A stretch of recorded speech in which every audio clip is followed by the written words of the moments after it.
uma narrativa absurda. Mas eu tô em paz, tô deixando o tempo falar. O tempo, cara, ele se fosse uma divindade, seria semideus. Porque o tempo não tem boca, mas o tempo fala.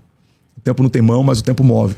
Eu acredito, e eu não sou um cara, não sou bolsonarista, embora tenha um carinho muito grande pelo Bolsonaro. Eu acredito que muita gente que militou contra e que talvez até gritou morte ao Bolsonaro em algum momento, hoje talvez está percebendo que não deve ter feito a melhor escolha. Ou que talvez foi muito influenciado ou inflamado por uma narrativa. Então, assim, de tempos em tempos, cara, a gente vê narrativas destruindo pessoas, cancelando pessoas. Ontem eu estava no jantar e estava o Rubinho Barrichello, a gente começou a conversar, eu fui perguntando uma série de coisas que, como todo brasileiro, cara, que entende pelo menos uma boa parte do que aconteceu, você começa a criar uma revolta. Porque era pra ele ter sido campeão, aquele cara extraordinário. Ele foi um piloto, assim... Era pra ter sido campeão. Cara, extraordinário. Mas ninguém tem ideia do que aconteceu no rádio, no backstage. Ninguém tem ideia do contexto, do sistema, das ameaças. Só aquele cara sabe o que ele viveu. E ele falou assim, cara, sabe quando o Brasil vai entender o que eu realmente fiz como atleta? Quando eu morrer. Eu falei, Rubinho, não dá pra esperar tanto, irmão. Você precisa falar, você precisa compartilhar. A gente quer ouvir. Fica aqui o convite pra Rubens Barrichello contar essa história aqui. Eu acho que seria incrível trazê-lo aqui. Deixa eu fazer outra pergunta aqui. Eu quero seguir com... eu tenho duas perguntas. Teve aqui o Nicolas Ferreira e teve aqui também o Rodrigo Silva. Ambos criticaram bastante essa parte da ostentação. Uhum. Né? Então, o pastor lá com um relógio de 700 mil, Ferrari...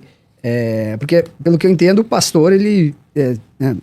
me corrija se eu estiver errado, a maioria, grande parte vive do dinheiro da igreja, ou não? Qual é a tua opinião? Uma boa parte, sim. Qual é a tua opinião sobre o cara usar um relógio de 700 pau, um carro de 2 milhões, dessa parte mais de marca, dessas coisas, até o Rodrigo Silva e o Nicolas criticaram bastante. Qual é a tua opinião sobre isso? Cara, eu concordo. Um dos cortes que mais viralizou, patrocinado inclusive, para que isso acontecesse, era um corte em que sugeria que eu estava fazendo leilão na igreja, de relógio. Aquele culto foi um dos cultos mais poderosos que a gente já viveu. Eu preguei uma mensagem chamada O Poder da Entrega. E a proposta da mensagem daquele dia era: a gente não pode investir algo que custa mais do que um dia a gente já investiu em ação social ou missões. A gente não pode se gabar ou portar algo que denuncia a nossa omissão em outras frentes. E aí a premissa era, eu falei, olha, eu ganhei esse tênis aqui. Eu peguei um tênis, eu falei, esse tênis eu usei uma vez e eu tô doando pra igreja, ok? Não é mais meu. Alguém paga X nesse tênis? E aí alguém falou, eu pago. Então vai lá e passa na maquininha da igreja, faz a oferta pra igreja, não é mais meu. E eu continuei pregando descalço. E o que eu falava é o seguinte, tem algum problema eu ter um tênis caro, uma bolsa cara, ou... Cara, tem a partir do momento que ele denuncia a minha omissão em outras áreas. Eu acho que talvez esse seja um ponto de equilíbrio. Não só para um líder religioso, mas para todos nós. A gente tem uma população de 8 bilhões de pessoas, a gente produz alimento que em média, serviria a 12 bilhões de pessoas. Então a gente tem um déficit que não é de produção, é de exagero. Então qual que é o ponto? Fé, você acha que tem problema você sair para jantar hoje com a tua esposa e comer bem, ou viajar bem com os teus filhos? Cara, não dá pra gente gerar culpa em algo que faz parte do fruto do teu trabalho. O problema é quando a gente tem os extremos, os exageros. O problema é quando a gente tem um pastor que se torna um exemplo de ostentação. O problema é quando a gente tem dentro da igreja e a partir de líderes religiosos uma preocupação que é fútil, que está justamente ligada àquilo que a gente deveria combater. Então, eu acho que isso não é um aferidor de medida, tá? Mas eu vou dar um exemplo. Cara, eu preguei por uns 2 anos e meio usando um moletom preto e isso virou quase meu uniforme. Se tornou meme em algum momento, depois se tornou parte da minha construção de imagem. Eu lembro que eu fui recebido pelo presidente. É o Thiago Nigro agora. Então, pois é, cara. Tô tentando mudar um pouco. Sair da parede preta, tô tentando usar um look um pouco mais claro. Maíra Cardi tá fazendo aqui a parte do... E é engraçado, eu não acho que a gente é tão parecido, mas uma galera acha, né? E aí eu falei com ele esse dia, eu falei, irmão, tem alguém muito chateado com você, cara. Eu saí de uma churrascaria, e aí veio uma senhora me abordar e falou, não acredito que você tá aqui, você assina pra mim o seu livro? Eu falei, claro, pega lá, por favor. Aí ela trouxe o livro, do 1000 ao milhão. Aí eu falei, não, mas eu não sou o Thiago.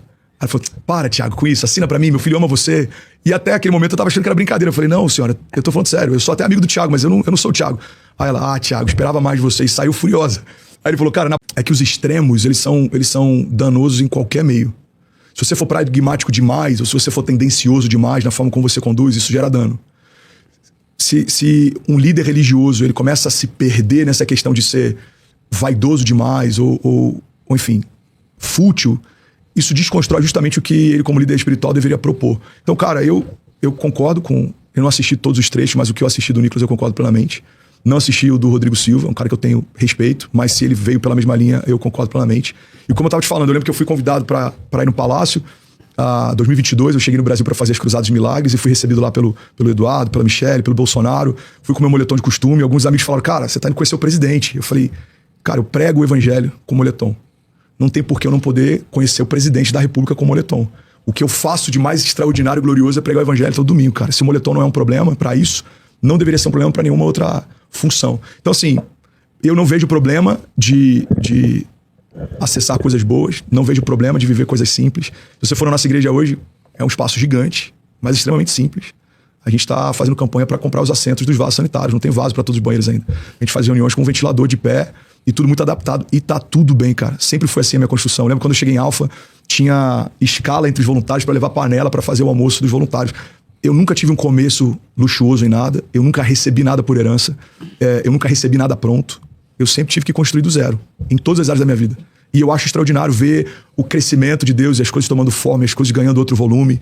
Então, eu penso assim, em relação a isso, Ferre, a gente agora deve começar a pregar em outras cidades.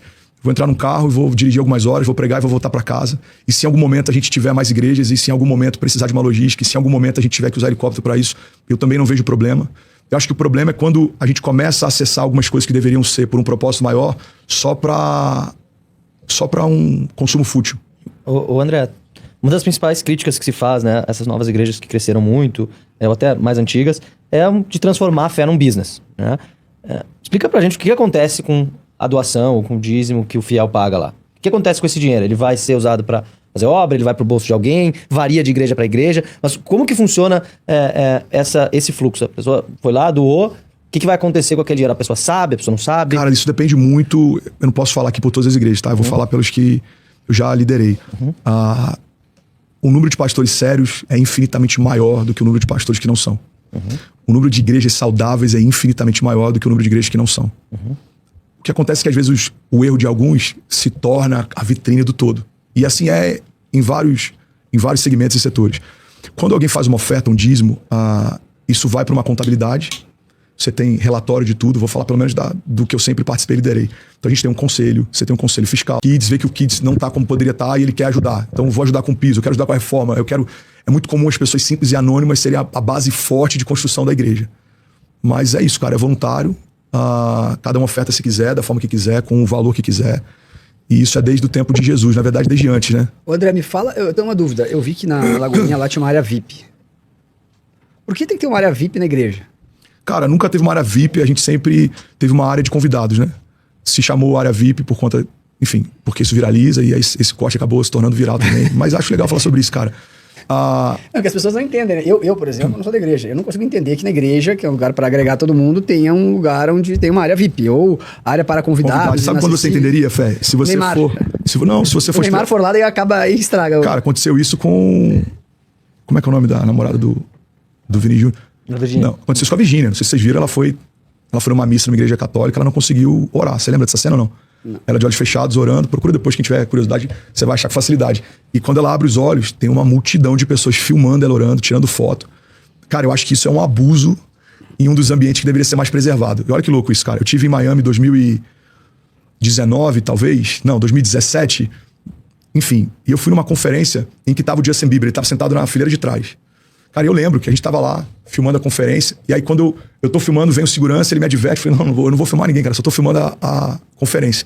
E aí um dos líderes, no final do culto, me falou, cara, a gente precisa preservar o ambiente de culto para quem é publicamente exposto, porque é um dos poucos lugares que esses caras conseguem ter paz.